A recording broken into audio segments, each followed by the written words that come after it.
বাহ বাহ, কিরকম চমৎকার মানিয়েছে বলতো, এইরকম হাত না হলে চুরি মানায়। কি নাই দেখাচ্ছে বড়দা। কিন্তু আমি তো 2-4 গাছা দিয়েছি, তো 6 গাছা। আরে বাবা, এতদিন টাকাটা আটকে রাখলাম, তার একটা সুদ আছে তো। সংসারের কল্যাণে তো শ্যাকরা সিন্ধুকে অনেক কিছু ঢুকেছে। সে জাগে, কিন্তু এত টাকা। ও তো অর্ধেকটা দিয়েছি, বাকি অর্ধেকটা 4 মাসে শোধ করে দেবো। আমাদের এই মিনু বীজের সোনালী রং দেখে এখন আমাদের অনেকেই টাকা ধার রাখে, রীতিমতো একটা গুডউইল তৈরি হয়ে গিয়েছে, বুঝলে? না তুই দেখালি বটে। এখন আর কি এমন দেখলে, দেখার এখনো অনেক বাকি। তবে তার মধ্যে একটা জবর জিনিস বোধ হয় আমি এবার দেখাতে পারবো। কি ঠাকুরপো? থ্যাঙ্কস টু নোমো, মিনুর জন্য এমন একটা দারুণ পাত্র এনেছে না, একদম ব্রিলিয়ান্ট ছেলে, জুয়েল যাকে বলে, বিলেত ফেরত ডাক্তার, বুঝতে পেরেছো?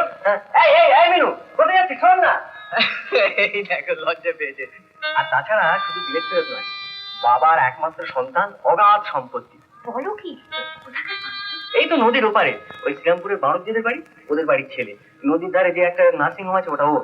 আচ্ছা, এই রোববার দিন ছেলের বাবা আর মা মিনুকে দেখতে আসছেন। আর দেখে যদি মনে ধরে, তাহলে তো বিনা পঞ্জুতে কি একদম। বলিস কি? হ্যাঁ বড়দা, আরে মিনুকে যদি একবার ওদের পছন্দ হয়ে যায়, তাহলে ভাবতে পারছো কি কাণ্ডটা ঘটে যাবে একবার। এমন কাণ্ড যেন সত্যি হয় ঠাকুরপো, এটা যেন সত্যি হাতরানি হতে পারে।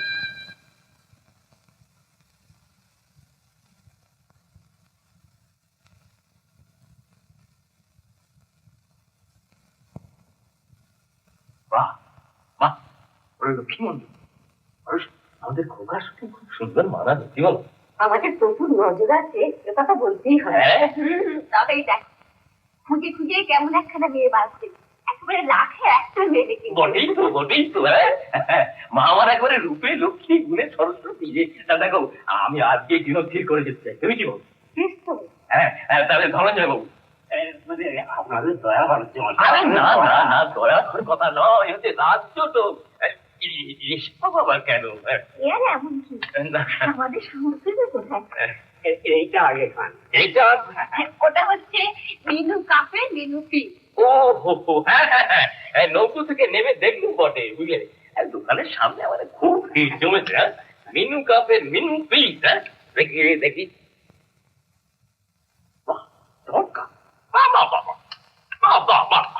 যেমন মিষ্টি মিনু, তেমনি তার পিস। হ্যাঁ, চমৎকার সুন্দর। আরেকটু দিয়ে দিস বসে। না না, না বলে কি চলে না? মিনু পিসের মজা কি জানেন? একবার খেলে বারবার খেতে হয়। কি গো, আজ নিজের চোখেই তো দেখলে। সত্যি আজ আমি ঠাকুরপোকে ধন্যি ধন্যি করছি, ছেলে বটে একটা।